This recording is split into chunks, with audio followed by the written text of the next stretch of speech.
I'll start out and apologize to every Vanderbilt fan and everyone who's at the game today, watching this. Obviously, first 10 minutes, we played how we wanted to play. After that, things did not go like we wanted. And, I'm proud of these two guys. I thought these two guys, Aaron and Yanni, really competed. They had like 17 rebounds between the two of them and played all the way out to the end. Aaron, what changed there then? I think you guys went 17 and a half minutes without a field goal there at one point. I guess we just we stopped executing our sets, and this ball just wasn't dropping. We were getting good shots. Ball just wasn't bouncing our way at times. Did you feel like down 4 at halftime? Like, okay, the worst is behind us. Did you figure you'd have a better response coming out of half then too? We always come into the game to win. We don't. We're never out of the game. No matter any time, any 5 guys from Vanderbilt on the floor, we think we can win a basketball game.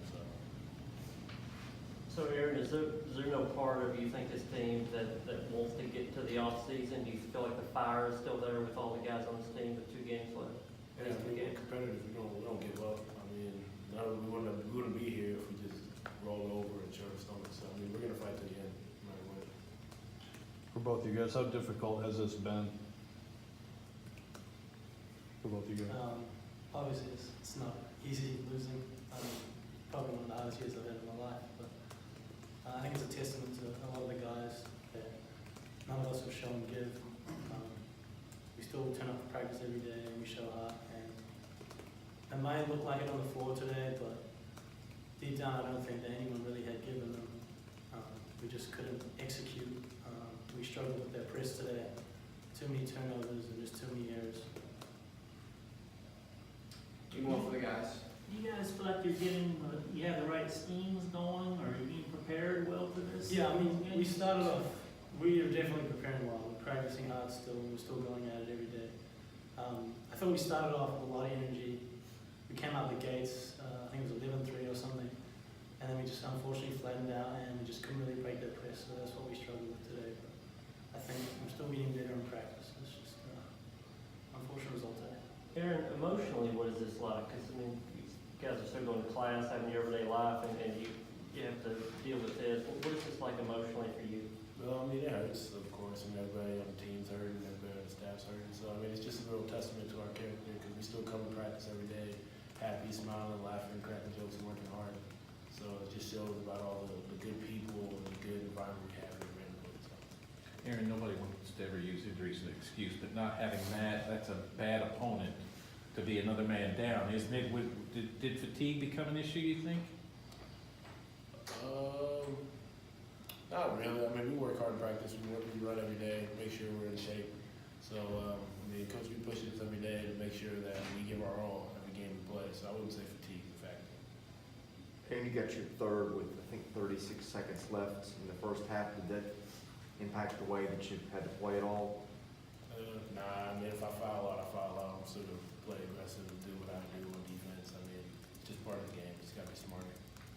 Yanni, how good are they with their hands, whether it's passes into the post or when you catch the ball down there? Are they as challenging as anybody to get your shot up? I didn't really notice too much in the half-court defense. It was more in the press when the 5 would catch it in that press break. Their number 5 guarding save was extremely quick. It was hard to save to get open, to get on the ball. That was the thing I found was most difficult. Any more for the guys? Okay, thanks, fellas. Appreciate it. Thank you.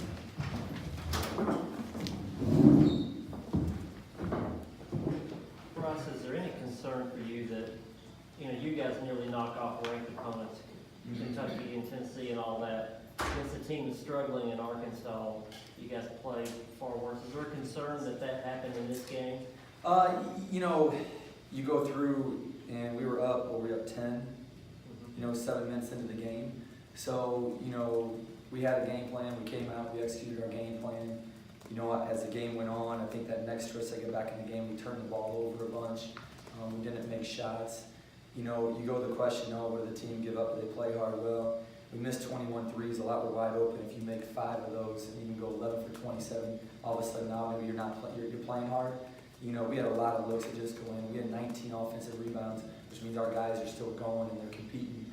It's just, when you don't make shots and you turn it over 23 times, you know, it's hard to make up in those other areas. So when you apologize, Bryce, you were apologizing for the result, not for the effort? Yeah, oh, for the result, of course. You know, I think you go to, again, the effort. Again, if you make 5 threes, let's say, we very easily could have made 6 more threes. You know, you're much better off. You know, I think our ball handling, you know, I apologize, I'm doing our ball handling, our shooting, and our passing. You know, the fundamentals of basketball. Those are the 3 things that we have to be a lot better at. Did you notice any common denominators in the turnovers? You know, some of our guys are, you know, they've been really good at making some decisions. You know, lately just hasn't been as good. Today, obviously, didn't make great decisions with basketball. It kind of goes back to the fundamentals just talked about, was, you know, our passing, dribbling, and shooting. You know, we have to do those 3 things much better. When you went that long stretch without making a field goal, did guys get timid shooting at all? Did you see any of that? Did you have to kind of keep? I don't think it's timid. I think it's press. You know, I think guys start pressing. Well, once you get down a little bit, guys start maybe rushing a little bit. They start pressing like, oh, I have to make this shot. I have to make it, and it just doesn't get to be, you know, a great rhythm. You know, if you look at the points off turnovers, 33-8. Again, there's no defense when you turn the ball over like we did tonight to be able to get back and get stops. So Bryce, you come from a coaching family. You can be a good coach with a bad record and lose your job. Are you concerned at all? You have a new boss. You concerned about your job? You know, I think as you look back, every year I was a coach. You know, at the end of every season, obviously you worry about it. You think about it. You could lose it at any point, but you know, as a coach, you control what you can control. And my job right now is to keep these guys fighting, keep them on the same page, keep them working hard and moving forward. You know, obviously there's some things that have happened that have been out of our control, and we've learned a lot of things during this process too that are in our control that we're already correcting. So, you know, we feel like the future's bright. You know, it's just, you know, finishing out this year and hopefully getting our guys to be able to win a game. So do you feel like youth is in your favor? Tonight, senior night, you had 1 senior. Is that in your favor for your longevity? Oh, you know, again, you know, I'll talk about our guys. You know, I'm excited about our guys. I'm excited about the 2 that were up here. I mean, with Aaron Nesmith, again, he's going to be a great player, one of the best, I think, by the time he leaves here.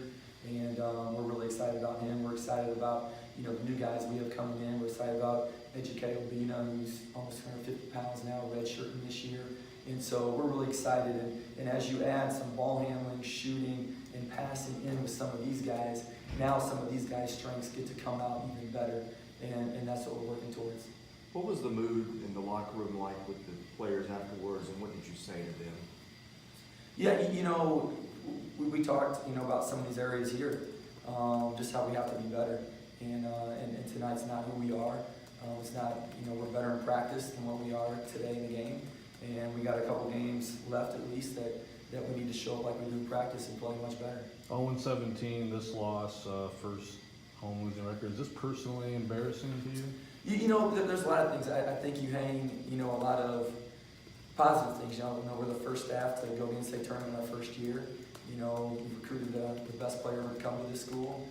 We played the hardest schedule in the country in back-to-back years. And so, you know, obviously there's a lot of things you take pride in. You know, this is obviously a big scar, you know, going through this. And it's something that none of us want to do, but, you know, if we let it crush us and defeat us, then we're not going to be the coaches that we aspire to be. So this only motivates me to work harder, motivates me to get these guys better, to get the right pieces in to go with them, and make this the biggest turnaround in the history of college basketball. Your dad coached for a long time. Did he ever go through anything like this? If he did he give you any advice on how to handle it? You know, he went through 3 years where he won a combined 13 games. And if you fast forward 20 years later, the court was named after him. So, you know, my brother went through, you know, a lot in his first 5 years at Baylor. So, you know, obviously you never want to do this, but it's making me a better coach. You know, it's making our staff better coaches.